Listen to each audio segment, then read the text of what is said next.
तो इस तरह के रेस्टोरेंट यहाँ के सैलरीमैन बहुत ज्यादा यूज करते हैं, जहाँ पे बने बनाए सेट होते हैं, उसी को सीधा ऑर्डर कर लो और लंच टाइम में ही खा के निकल जाओ। お待たせしました。はい、入ってください。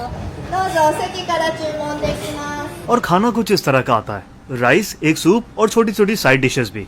अच्छा, एक चीज जापान में आपने देखी होगी लोगों को पीते हुए ग्रीन टी। उसको इंडिया में लोग रेप्लिकेट भी करते हैं, लेकिन उसमें दूध डाल देते हैं, उसमें चीनी मिला देते हैं और उसमें ग्रीन टी के नाम पे ना सिर्फ ग्रीन रह जाता है, मतलब टी के बेनिफिट रह ही नहीं जाते। और ग्रीन टी अगर आपको पीनी भी है ना, तो ग्रीन टी पीने का एक ही तरीका है, पहले आप पहाड़ पे जाओ, वहां से ग्रीन टी लाओ, तभी आपका वजन कम होगा ग्रीन टी से। तो कहने का तात्पर्य यह है कि ग्रीन टी ना बहुत ज्यादा आपको फायदा नहीं करेगी। अब ये सोच रहे होंगे कि जापान में कैसे फायदा करती है, तो यहाँ पे क्या है कि अगर हम कंपेयर करें ना ड्रिंक्स के ऑप्शन को, तो अगर इंडिया में देखें तो हमारे पास लस्सी है, कार्बोनेटेड ड्रिंक्स हो गई जैसे कोको कोला, पेप्सी, बहुत सारे ब्रांड्स हैं। ये सारी ना बहुत ही कैलोरी रिच ड्रिंक्स हैं, मतलब अगर आप एक लस्सी भी पी लो तो आपकी एक मील की कैलोरी बन जाती है। और वहीं हम अगर जापान को देखें तो इनकी जो ड्रिंक्स हैं, इनके पास चाय होती है, मुगी चा, उलोंग चा, माचा और बहुत सारी ड्रिंक्स हैं।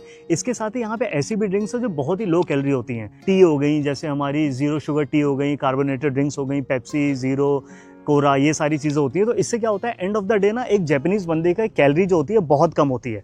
तो जापान में आपको लो कैलोरी ड्रिंक्स मिलती हैं, लेकिन साथ में आपको प्रोटीन शेक्स की वेंडिंग मशीन में मिल जाती हैं, और साथ ही मिलते हैं आपको एसेंशियल अमीनो एसिड की वेंडिंग मशीन भी। आपको विटामिन या सप्लीमेंट चाहिए तो वो भी कॉमनी में आराम से मिल जाते हैं। आपको हाई कैलोरी आइसक्रीम से लेके लो कैलोरी आइसक्रीम दोनों मिल जाएंगी। और लेबलिंग के भी यहाँ बड़े अलग से रूल है। दूध की बोतल अगर नीचे से स्ट्रेट है तो लो फैट मिल्क, और अगर छोटा सा कट लगा है तो फुल क्रीम। और अगर जूस की बोतल पे 100% फ्रूट जूस लिखा है तो वो 100% ही होगा, और उसको क्रॉस चेक कर सकते हो फ्रूट की इमेज के साथ जो कि कटा हुआ होता है।